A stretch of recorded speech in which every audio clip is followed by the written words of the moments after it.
అంటే మిమ్మల్ని అపోజ్ చేస్తూ వచ్చారు కృష్ణప్రసాద్ గారు కానివ్వండి, శౌర్య గారు కానివ్వండి, మీ పెద్ద అబ్బాయి కానివ్వండి. కొంచెం అంటే రిస్క్ మీకు ఎందుకు అని, అంటే ఎందుకు మీరు స్ట్రెస్ తీసుకోవటం అని. అంటే 50+ మీరు ఇప్పుడు లేట్ 40sలో ఎర్లీ 55 ఓకే మిడ్ 50s.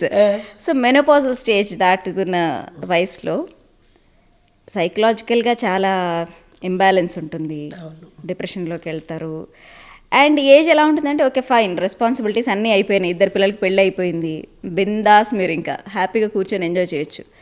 ఇలాంటి టైంలో ఎందుకు తీసుకున్నారు ఇంత రెస్పాన్సిబిలిటీ నెత్తి మీదకి? అంటే యాక్చువల్గా చెప్పాలంటే నాకు ఖాళీగా కూర్చోవటం అనేది ఇంట్రెస్ట్ లేదు, ఇష్టం ఉండదు.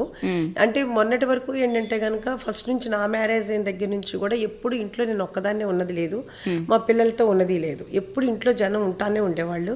సో అందరికీ వండి పెట్టడం అనేది ఎప్పుడు ఫుల్ బిజీగానే ఉండేదాన్ని, ఎప్పుడు ఖాళీగా ఉండటం అనేది లేదు. Even night midnight 1 o'clock 2 o'clock కూడా నేను కుక్ చేస్తూనే ఉండేదాన్ని. తర్వాత పెద్దబాబు వెళ్ళిపోయాడు, తను శౌర్య కానీ శౌర్య ఫ్రెండ్స్ కానీ అందరూ ఉండేవాళ్ళు, చేస్తూ ఉండేదాన్ని. అయిపోయింది. ఇప్పుడు శౌర్య మ్యారేజ్ అయిపోయి శౌర్య వెళ్ళిపోయాడు, ఇంక నేను మా హస్బెండ్. నాకు అట్లా ఐడియల్గా కూర్చోవటం అనేది ఇష్టం లేదు. ప్లస్ అట్లా అని నాకేంటంటే బయట ఎక్కువగా పార్టీస్కి అదేని కూడా అలవాట్లేదు. ఇంకా ఎంతసేపు ఇంట్లోనే ఉండటం అలవాటు అయిపోయింది. ఇప్పుడు నేనంటూ ఏదో వర్క్ చేయాలి, వర్క్ చేయకపోతే మాత్రం నాకు అసలు ఎలా చెప్పాలంటే కనుక నా వల్ల కాదు అసలు.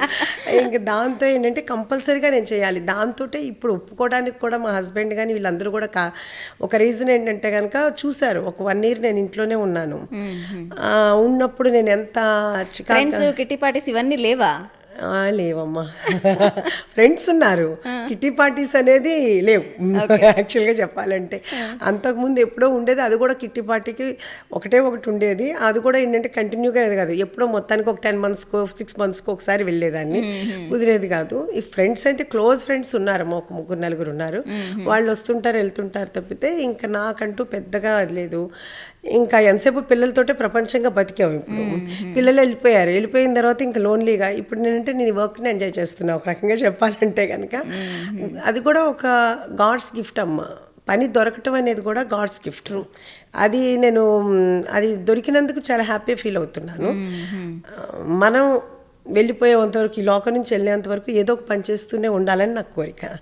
ఈవెన్ మా హస్బెండ్ కూడా ఈ రోజుకి కూడా చాలా చాలా కష్టపడుతుంటారు. ఈవెన్ నాకు ఇప్పుడు నేను ఫోకస్లో నేను కనపడుతున్నాను, ఇప్పుడు అందరూ నన్ను అడుగుతున్నారు. కానీ ఈ నా సక్సెస్ వెనకాల యాక్చువల్గా చెప్పాలంటే మా హస్బెండ్ నాకు చాలా సపోర్టు, అలాగే మా బ్రదర్ ఇన్ లా ఉన్నారు, తనంతా కూడా తను చూసుకుంటారు. వీళ్ళిద్దరు సపోర్ట్ తోటి, నా టీం వర్క్ తోటి నేను చేయగలుగుతున్నాను. కాకపోతే నేను ఎదురుగా కనపడుతున్నాను కానీ నా తెర వెనకాల వాళ్ళందరూ కూడా చాలా సపోర్ట్ చేస్తున్నారు.